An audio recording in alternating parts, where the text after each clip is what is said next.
تجيبوني بقى شمال تجيبوني يمين، الملوخيه الخضراء الصح لازم تتعمل بالطريقه دي. والسر طعمتها وحلاوتها يا جماعه، ليها عرق ما تسقطش منك في قعر الحله، وكمان ما تعملش رغاوي زي الصابون كده، كانك زي لينا بالظبط لما بتكون غسلاها بالصابون. حطوا بقى اللايك والشير بتاعي حجي، وما تنسوش بقى تشتركوا في القناه، تشرفوني وتنوروني وتفرحوني، وادعوا لي يا جماعه دعوه حلوه من قلوبكم، دعوه صادقه كده ان ربنا يشفيني، بمر بازمه صحيه صعبه جدا.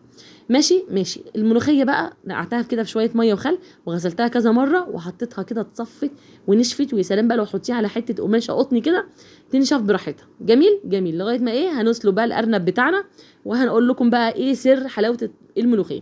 الملوخيه طبعا ليها طرق كتير دلوقتي بتشوفوها على النت، منها طبعا المخلاط والكبه، وكمان ساعات في ناس بتحب تستسهل وتجيب اللي هي مفرزنه ديت في السوبر ماركت، وطبعا ما تضمنيش اتغسلت ازاي وهي ملوخيه ولا سلق ولا حاجه تالته خالص ولا شكلها ايه. فانا هجيب الملوخيه كده خضره على عجب عينيا واخرطها كده بايدي.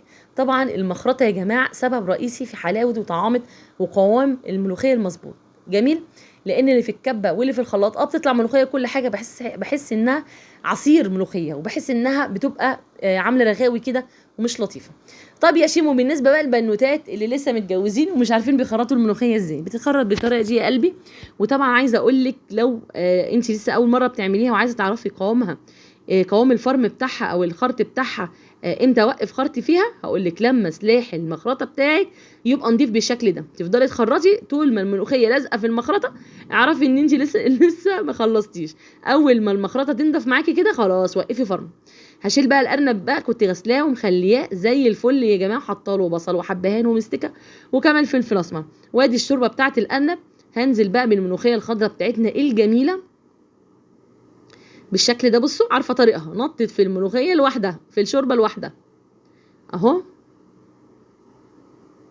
بصوا مهما اقلب ولا بتعمل بقى رغاوي زي اللي بتبقى في الكبه يا جماعه، لاحظوا كده هتعرفوا انا يعني عايزه اوصل لكم ايه المعلومه ايه.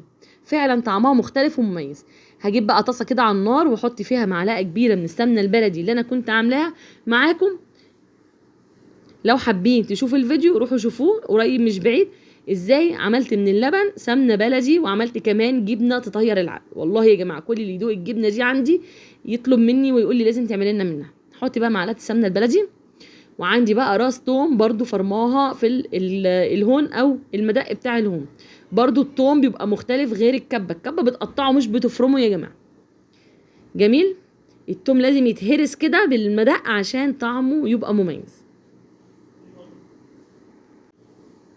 اهو. اول ما السمنه تسيح بقى والثوم يبتدي كده ايه، يبتدي ريحته تطلع، انا مش عايزه اخليه محمر قوي يا جماعه علشان ما يتعبش المعده.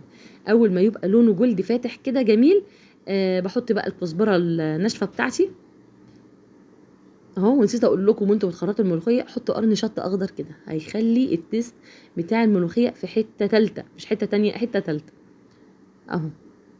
اول ما الثوم يبتدي اهو يلون بس تلوين بسيط كده، احط بقى ايه، احط الكزبره الناشفه عشان بقى ريحه الملوخيه تلعلع معايا، واللي نازل واللي طالع على السلم يقول محلاها ملوخيه.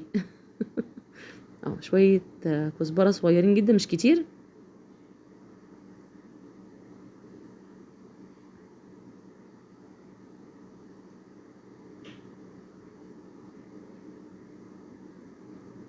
ما هذا الجمال.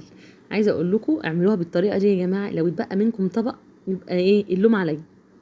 بس كده تعالوا بقى ننزل بالايه بالطشه الجميله دي على الملوخيه، وما تنسوش تعملوا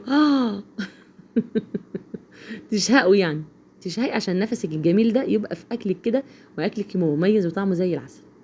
طبعا هي عادات وتقاليد يا جماعه احنا ورثناها، مش احنا اللي مؤلفينها. هنحط بقى ايه الطشه بتاعه الملوخيه ونفاجئ بيها الملوخيه. بصوا بقى الحلاوه. عايزاكم تصلوا على النبي، لو وصلتوا معايا لغايه المقطع ده يبقى كتر الف خيركم. ما تنسونيش بقى في اللايك والشير. بصوا اهو،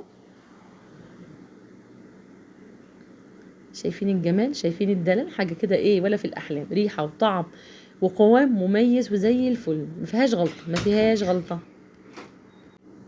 شايفين بقى الحلاوه، شويه ملوخيه في القلب. الملوخيه بتتعمل بالارانب، بتتعمل بالفراخ البلدي، يا سلام بقى لو شويه جمبري. هعملها لكم قريب ان شاء الله، بس ربنا كده يكرم ونجيب شويه جمبري. بس ملوخيه الارانب يا جماعه تحفه تحفه فعلا، ليها طعم حلو، جميله.